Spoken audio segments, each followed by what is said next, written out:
주님께서 여러분과 함께 마테오가 전한 거룩한 복음입니다. 그때 예수님께서 비유를 들어 군중에게 말씀하셨다. 하늘나라는 자기 밭에 좋은 씨를 뿌리는 사람에 비길 수 있다. 사람들이 자는 동안에 그의 원수가 와서 밀 가운데에 가라지를 덧뿌리고 갔다. 줄기가 나서 열매를 맺을 때 가라지들도 드러났다. 그래서 종들이 집주인에게 가서 주인님, 밭에 좋은 씨를 뿌리지 않았습니까? 그런데 가라지는 어디서 생겼습니까? 하고 묻자 원수가 그렇게 하였구나 하고 집주인이 말하였다. 종들이 그러면 저희가 가서 그것들을 거두어 낼까요? 하고 묻자 그는 이렇게 일렀다. 아니다. 너희가 가라지들을 거두어 내다가 밀까지 함께 뽑을지도 모른다. 수확 때까지 둘 다 함께 자라도록 내버려 두어라. 수확 때에 내가 일꾼들에게 먼저 가라지를 거두어서 단으로 묶어 태워버리고 밀은 내 곳간으로 모아드리라고 하겠다. 예수님께서 또 다른 비유를 들어 그들에게 말씀하셨다. 하늘나라는 겨자씨와 같다. 어떤 사람이 그것을 가져다가 자기 밭에 뿌렸다. 겨자씨는 어떤 씨앗보다도 작지만 자라면 어떤 풀보다도 커져 나무가 되고 하늘의 새들이 와서 그 가지에 깃들인다. 예수님께서 또 다른 비유를 그들에게 말씀하셨다. 하늘나라는 누룩과 같다. 어떤 여자가 그것을 가져다가 밀가루 서말 속에 집어넣었더니 마침내 온통 부풀어 올랐다. 예수님께서는 군중에게 이 모든 것을 비유로 말씀하시고 비유를 들지 않고서는 그들에게 아무것도 말씀하지 않으셨다. 예언자를 통하여 나는 입을 열어 비유로 말하리라. 세상 창조 때부터 숨겨진 것을 드러내리라 하신 말씀이 이루어지려고 그리 된 것이다. 그 뒤에 예수님께서 군중을 떠나 집으로 가셨다. 그러자 제자들이 그분께 다가와 밭의 가라지 비유를 저희에게 설명해 주십시오 하고 청하였다. 예수님께서 이렇게 이르셨다. 좋은 씨를 뿌리는 이는 사람의 아들이고 밭은 세상이다. 그리고 좋은 씨는 하늘나라의 자녀들이고 가라지들은 악한 자의 자녀들이며 가라지를 뿌린 원수는 악마다. 그리고 수확 때는 세상 종말이고 일꾼들은 천사들이다. 그러므로 가라지를 거두어 불에 태우듯이 세상 종말에도 그렇게 될 것이다. 사람의 아들이 자기 천사들을 보낼 터인데 그들은 그의 나라에서 남을 죄짓게 하는 모든 자들과 불의를 저지르는 자들을 거두어 불구덩이에 던져 버릴 것이다. 그러면 그들은 거기에서 울며 이를 갈 것이다. 그때 의인들은 아버지의 나라에서 해처럼 빛날 것이다. 귀 있는 사람은 들어라. 주님의 말씀입니다.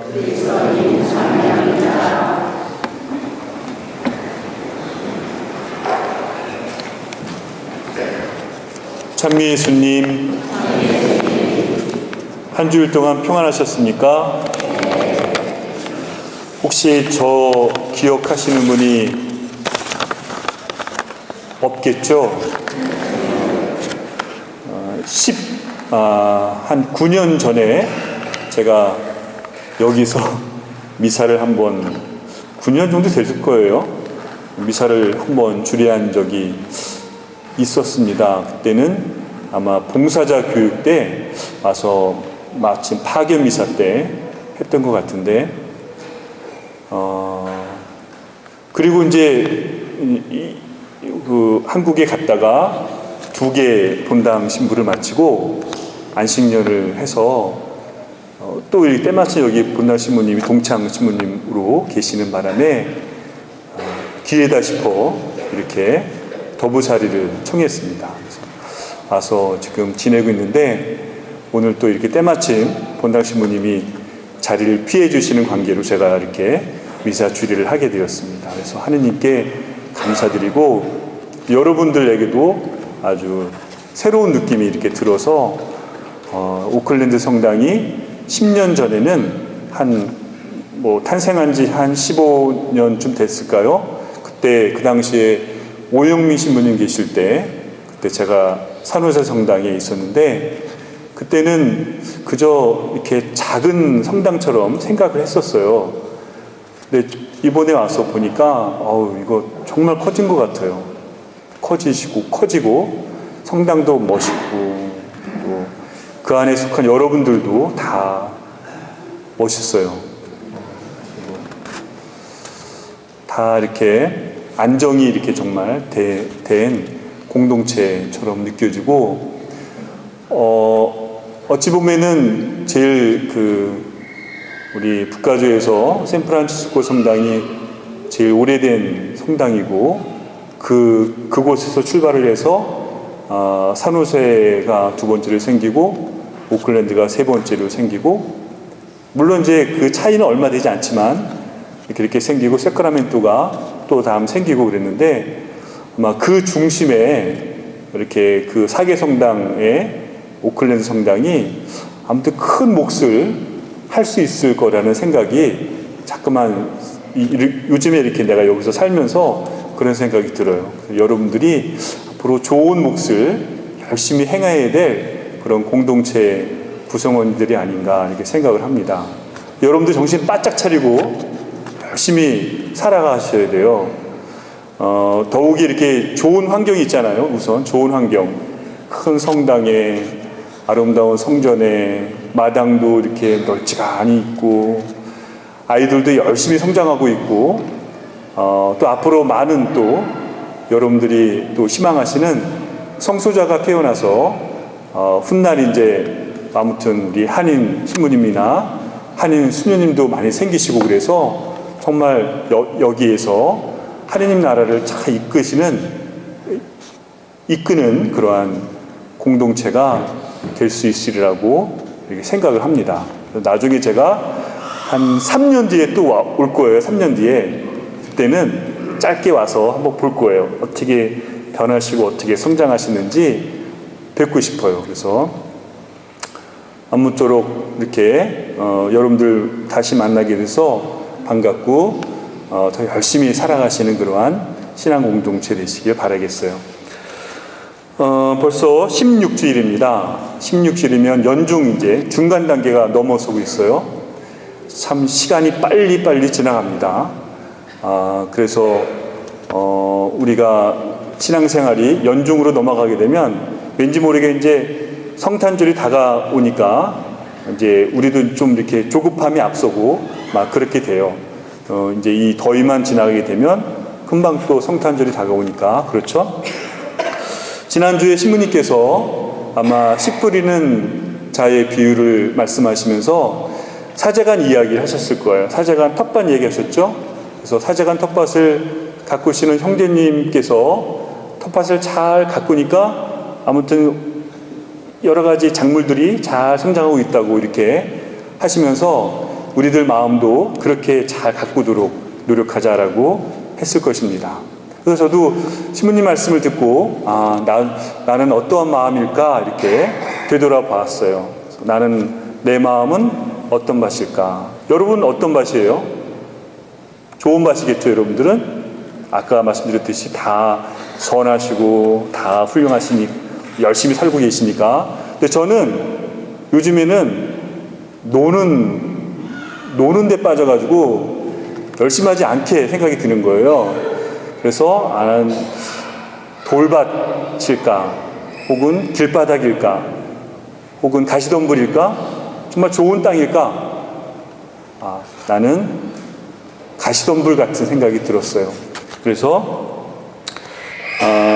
하느님의 모습이 내 안에서 작게 느껴지고, 하느님이 왠지 모르게 나로 인해서 조금 얼굴을 찡그리시는 것 같은 생각이 들기도 해요.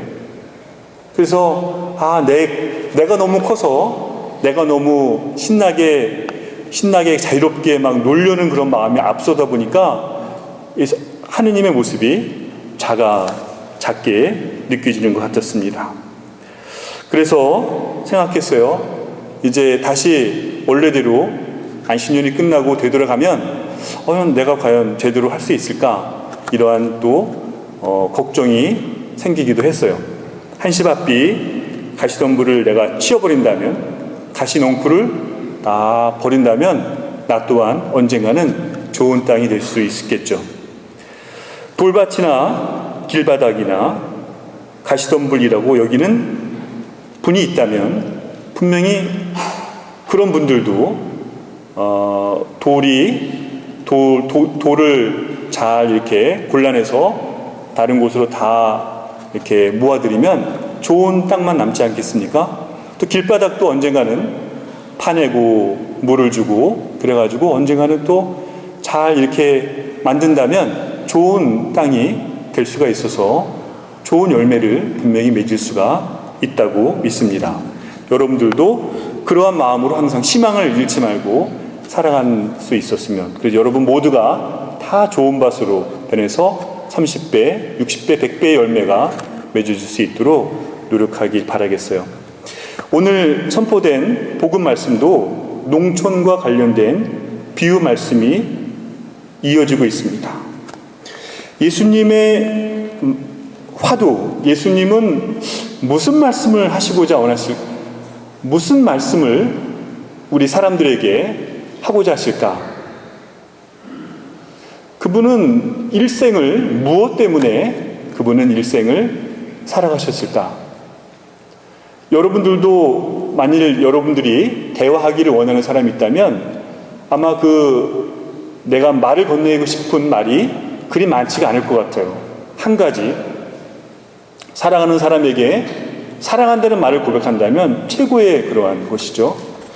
이처럼 예수님도 이분 일생을 무슨 말을 하고자 하셨을까 이렇게 본다면 그분의 이야기거리는 한마디로 하느님의 나라라고 볼 수가 있습니다. 예수님의 입장에서 본다면 하느님의 나라는 곧 당신 아버지의 나라입니다. 하늘에 계신 우리 아버지, 그래서 주님의 기도 전반부에 아버지의 나라가 오시며 아버지의 뜻이 하늘에서와 같이 땅에서도 이루어지게 하소서. 사실 주님의 기도 전반부가 아버지에 관련된 것이죠. 아버지의 나라가 그 중심에 있어요. 아버지의 현존과 아버지의 뜻, 그것이 예수님이 우리에게 하고 싶은 일생의 화두입니다. 첫째가 그분의 현존, 그분의 나라, 아버지의 뜻입니다.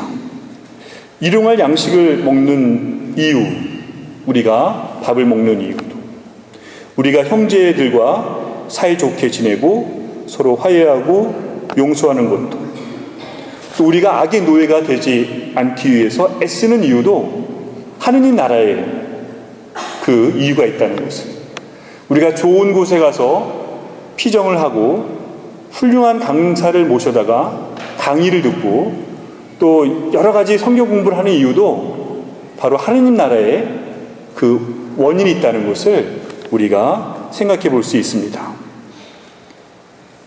하느님 나라는 인간이 만든 나라가 아닙니다. 하느님의 나라는 인간이 상상하는 나라가 아닙니다. 오로지 그것은 하느님의 영역입니다. 하느님의 영역인데, 아버지의 영역인데, 예수님이 그 큰 나라를 인간에게 설명하기 위해서 사람의 언어로 할 수 없기 때문에, 비유로 우리가 알아들을 수 없기 때문에, 우리가 알 수 있는 인간의 여러 가지 것들을 비유로 우리에게 설명을 해주신 것임을 오늘 복음을 통해서 놓칠 수가 없겠죠? 예수님은 아버지의 나라가 어떤 것인지 알려주기 위해서 비유로 말씀해 주셨어요. 우리는 그런 하나하나의 비유를 엮어서 하느님의 나라의 모습을 엮어낼 수가 있을 것입니다. 결코 한 가지의 비유로 하느님 나라를 설명하기란 불가능합니다. 하느님 나라를 한 가지의 비유로, 하나의 설명으로 단언하기가 어렵다는 것입니다. 왜냐하면 그 영역은 우리 것이 아니라 하느님의 것이기 때문에 그러합니다. 한국에서 거리를 이렇게 가다 보면 이런 이야기를, 이런 피켓을 가지고 있어요. 불신, 지옥, 예수 천당, 이렇게 한마디로 규정하면서 아주 심줄 내게 이렇게 말을 하는 그러한, 어떻게 보면은 너무 열심히 믿는 사람들의 모습을 가끔 가다가 길거리에서 봅니다. 그런 것을 우리가 보면서 그것 또한 단정적으로만 하느님 나라의 조건을 외치고 있다는 것을 우리가 알 수가 있습니다. 믿으면 천국에 간다라는 것은 아주 초보적인 단계에 불과한 것이죠. 근데 이것만이 전부인 것처럼 설명하는 사람들도 많이 있다는 것을 우리가 알 수가 있어요. 하지만 예수님은 그걸 뛰어넘어서 하느님 나라가 얼마나 크고 얼마나 크고 그 문이 얼마나 큰지에 대해서 우리 사람들이 이해할 수 있도록 여러 가지 비유로 말씀을 해주시고 있다는 것을 볼 수가 있습니다. 예수님께서도 하느님 나라를 수많은 비유를 가지고 접근하셨으며 사람들에게 이해를 촉구하셨습니다. 오늘 말씀을 통해서는 세 가지를 우리에게 전달해 주시고 계십니다. 가라지, 그리고 겨자씨, 누룩입니다. 가라지의 비유를 통해서 예수님께서는 사람이 가져야 될 마음에 대해서 가르치고 있습니다. 인간의 급한 성격, 남을 단죄하여 분리시키려는 마음, 결과를 보지 않고 이미 속단해 버리는 그래서 이를 그르치려는 그러한 태도에 대해서 엄중히 이렇게 경고하고 있는 것이죠. 마지막까지 가라지를 두어라. 마지막 때가 되면 언젠가는 가라지를 미리 뽑아버리고 밀을 수확하리라 하신 것은 하느님 나라가 결코 어느 순간에 확 완성된다. 어느 순간에 다 이루어진다. 우리가 단정적으로 말할 수가 없음을 우리에게 암시하고 있습니다. 하느님의 나라는 완성된 나라입니다. 부족함이 없습니다. 그러므로 그 안에 속하는 사람들 또한 완전한 사람이어야만 됩니다. 부족함이 없는 사람이어야만 됩니다. 또 겨자씨와 누룩의 비유를 통해서는 하느님의 나라는 사람의 이해 범위를 뛰어넘는다는 것을 알 수가 있습니다. 겨자씨는 그 크기가 깨알의 크기보다도 한 10배나 작은, 아주 작은, 보일까 말까한 그러한 씨앗입니다. 근데 그러한 씨앗이 다 성장한 후에는 상상할 수 없을 만큼의 큰 나무처럼 변화된다고 해요. 그러니 어떻게 그 겨자씨 그 크기만한 상태에서 큰 나무를 상상할 수가 있겠습니까? 상상을 뛰어넘는 것, 그것이 바로 하느님의 나라임을 우리가 생각해 봐야 됩니다. 우리들은 하느님의 나라에 들기 위해서 겸손한 마음으로 수련회에 임해야 됩니다. 그리고 함께 걸어가는 많은 형제 자매들을 함부로 속단하거나 단죄해서 스스로 우리가 하느님 나라로 멀어지는 일이 없도록 우리가 조심해야 될 것입니다. 아마 매일매일을 그렇게 겸손하게 하느님 누구는 하느님 나라가 막혀있고 누구는 열려있고가 그렇게 단정 있는 것이 아니라 모든 이에게 항상 열려있는 그러한 나라임을 겸손하게 바라보면서 열심히 살아가는 사람들에게는 분명코 어느 날 하느님 나라가 선물로 주어질 것입니다. 실은 하느님 나라를 예수님께서 하느님 나라의 완성을 위해서 또 전해주기 위해서 우리에게 오셨지만 그것을 우리가 이해하고 받아들이는 너무너무 어렵죠. 매일매일을 우리가 겸손한 마음으로 살아가고 매일 신앙생활에 충실히 임할 때 하느님 나라가 마지막에는 우리에게 선물로 주어질 것임을 받아들이면서 믿으면서 생활하시면 감사하겠습니다. 오늘 복음을 잠시 묵상합시다.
예수님의 부르심에 펜 하나만을 남기고 모든 재물을 포기합니다.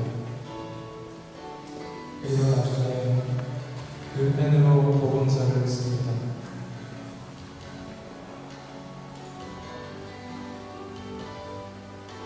또 다른 제자인 시몬은 혁명당원 출신이었습니다. 세리들과 로마 군인들을 제거하기 위해 몸속에 칼을 찔고 다녔습니다.